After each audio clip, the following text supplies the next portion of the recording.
السلام عليكم ورحمة الله وبركاته أصحاب تقييمي بدن كسر دوّا الجنال كنا ديرجلي نفتادا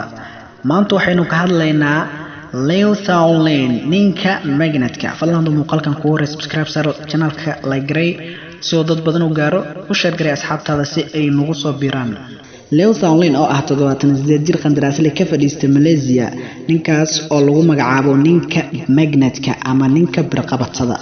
waxaan ku xaqiijinayaa in sawirka kore uu yahay mid dab ah oo aan wax laga bedelin gabi ahaanba oo la yaab leh Mr. Leo wuxuu awood cajiib ah u leeyahay in uu ku dhajin karo walxaha birta ah jirkiisa oo ku dhajiyo Leo wuxuu sameyn karaa birar miisaankeedu gaaraya 2 kg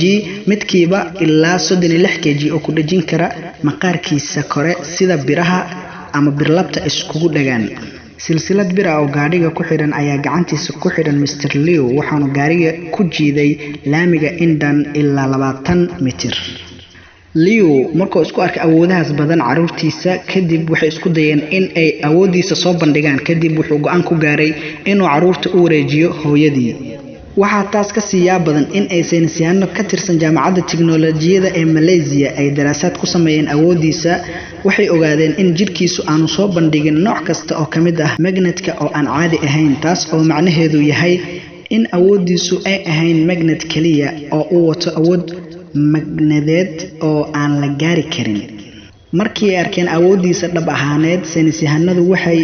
si baareen isaga kaliya waxay ogaadeen in ay xaaladiisu maqaarku tahay mid soo jiidasho leh ama isha soo jiidashada magnetka walxaha birta ayaa la ogaaday in uu soo bandhigay heerar aan caadi ahayn oo isjijiid ah kaas oo ay saynisyahanadu rumaysan yihiin in ay abuuri karto saameyn nuugista gaarka ah oo sharaxaysa sababta ay biraha ugu dhagaan jirkiisa Mr. Leo asxaabteena qaaliga muuqaalka aan uga hadlaynay Mr. Leo Thawling oo Malaysian ah muuqaalkaas halkan ayuu nagu egyahay waa inoo muuqaalka xiga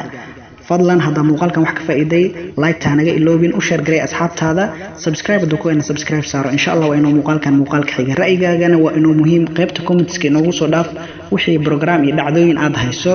insha Allah waa inoo muuqaalka xiga wassalaamu calaykum warahmatullaahi wabarakaatuh Join us and subscribe for more. Join us and subscribe for more.